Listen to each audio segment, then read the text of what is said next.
En Afrique du Sud, la guerre de succession est désormais ouverte dans le parti au pouvoir, ANC, African National Congress. Le prochain renouvellement des instances du parti et la présidentielle de 2019 mettent en lumière la bataille engagée entre les futurs candidats et leur soutien. Dans le parti, la division se creuse de plus en plus. Les prises de position se font désormais publiquement. Dernière en date, Paul Machatil, le président de l'ANC pour la province du Gauteng, n'a pas hésité à soutenir la candidature du vice-président Cyril Ramaphosa. Les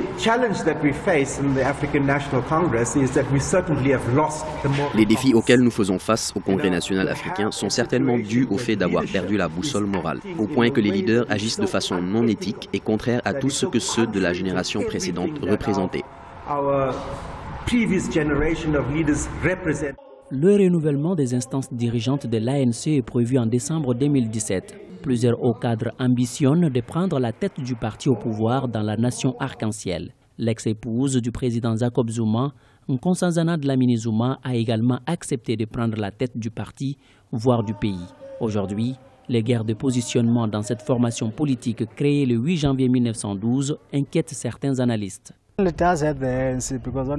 Cela fait mal à l'ANC parce que l'un des problèmes qui a été soulevé dans ce parti, c'est la mauvaise gestion présidentielle. L'attitude du président Zuma a terni l'image de l'ANC et cela leur a coûté cher. En 2016, l'ANC a connu un sérieux déclin lors des municipales.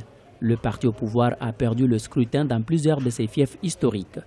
Ainsi, pour éviter le même syndrome en 2019, certains observateurs estiment que l'heure devrait être à l'union sacrée contre l'opposition au lieu des guerres de positionnement au moment où la gouvernance de l'actuel président Jacob Zuma est fortement critiquée.